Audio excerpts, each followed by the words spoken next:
Hello my favourites, আসসালামু আলাইকুম। কেমন আছো সবাই? আশা করছি সবাই ভালো আছো। আমরাও ভালো আছি। আজ আমাদের দ্বিতীয় দিন মালয়েশিয়াতে। আজ আমরা যাচ্ছি গ্যাংটক হাইল্যান্ড।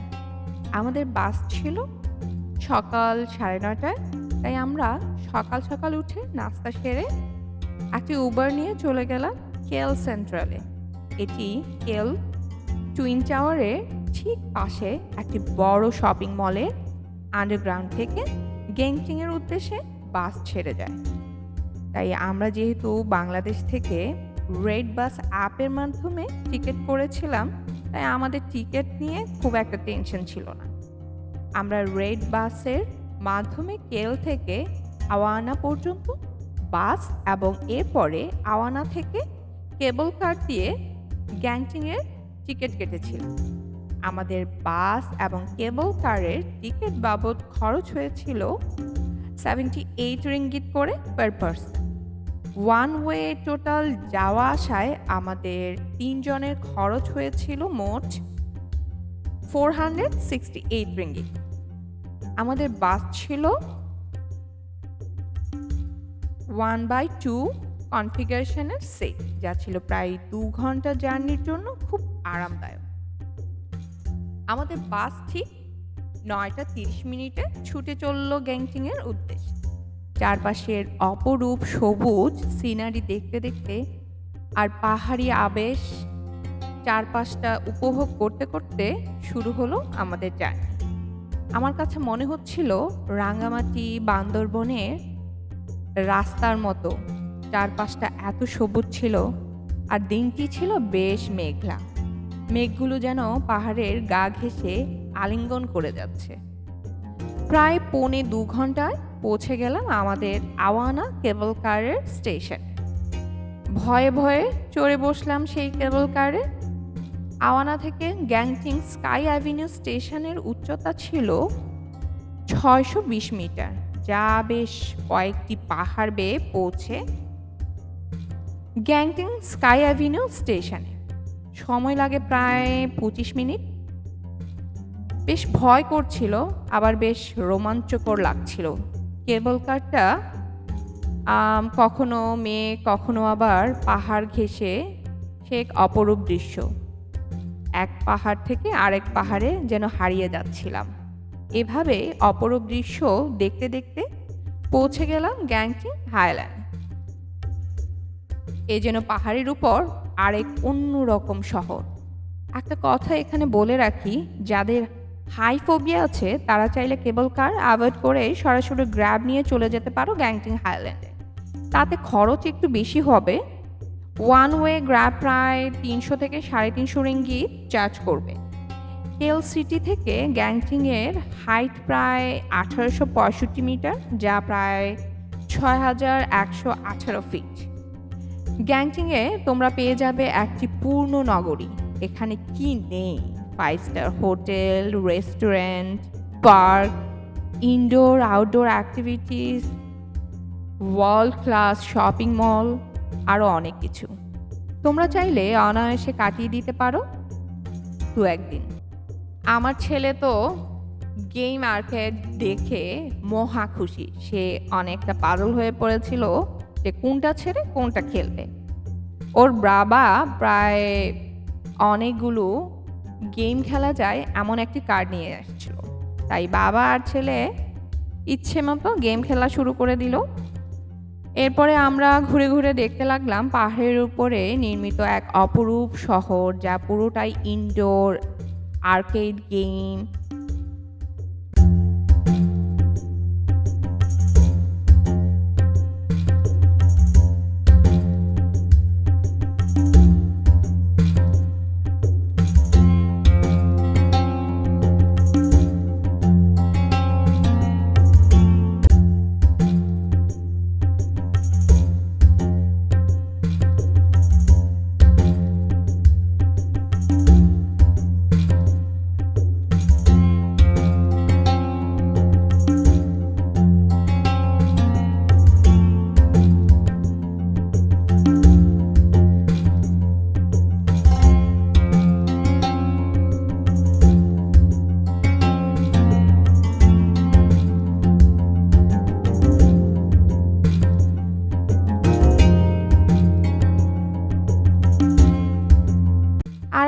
গেম শেষ করে চলে গেলাম ইনডোর পার্কে।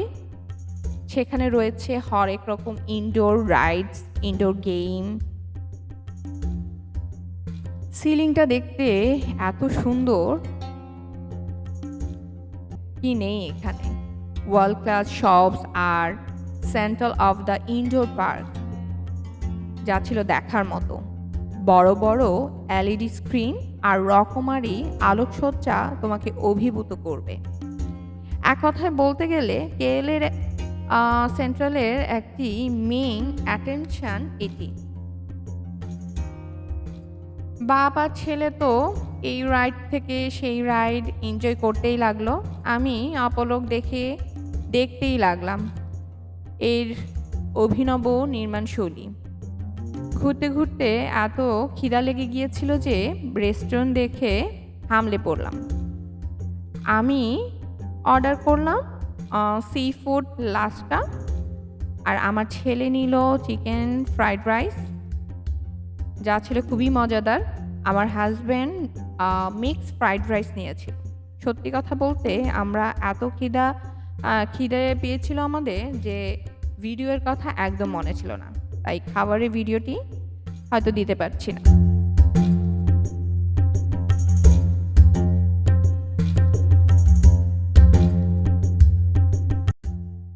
এরপর আমরা শপিং মলগুলো ঘুরে দেখলাম এবং কিছু শপিংও করলাম। তারপর আবার আমার ছেলের বায়না শুরু হলো আউটডোর রাইডসে যাবে। এত বড় পরিসরে তৈরি করা এখানে এক একটা জায়গা থেকে আরেকটা জায়গার যেতে অনেকটা হাঁটতে হয়। বেশ অনেকক্ষণ ম্যাপ খুঁজে পৌঁছে গেলাম আউটডোর এন্ট্রেন্সে, কিন্তু খারাপ আবহাওয়া ও মেইনটেনেন্সের কারণে আউটডোর এরিয়া ক্লোজ ছিল। আমার ছেলের মনটা বেশ খারাপ হয়ে গেল। আমরা বাইরে গিয়ে এরপর কিছু ছবি তুললাম।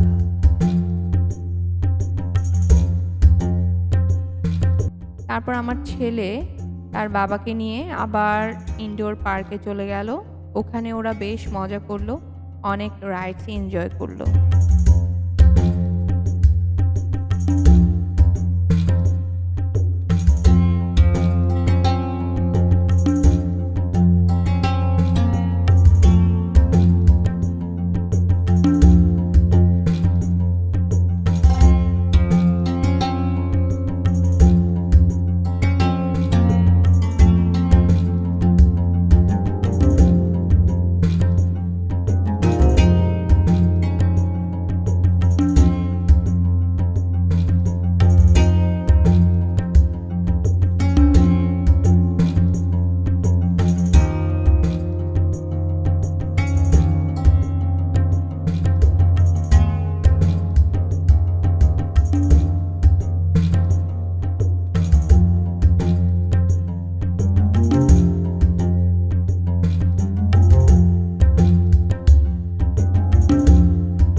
যেহেতু আমাদের রিটার্ন টিকিট করা ছিল, তাই আমাদের ডিপার্চার টাইম ছিল আওয়ানা থেকে 6:30টায়। আমরা 5টায় স্কাই অ্যাভিনিউ স্টেশনের দিকে রওনা হলাম। ওখানে যেয়ে দেখি বিশাল লম্বা লাইন। আমরা তো ভয় পাচ্ছিলাম যে বাস মনে হয় মিস হয়ে যাবে। যাই হোক, নির্ধারিত সময়ে কেবল কারে করে পৌঁছে গেলাম Awana bus station, just on time. 2 ঘন্টা পথ চলা শেষ করে পৌঁছে গেলাম কেল সিটিতে। খুব টায়ার্ড ছিলাম, তাই গ্র্যাবে ফুড অর্ডার করে ডিনার শেষ করলাম, আর বিছানায় যেতে একটুও দেরি করলাম না।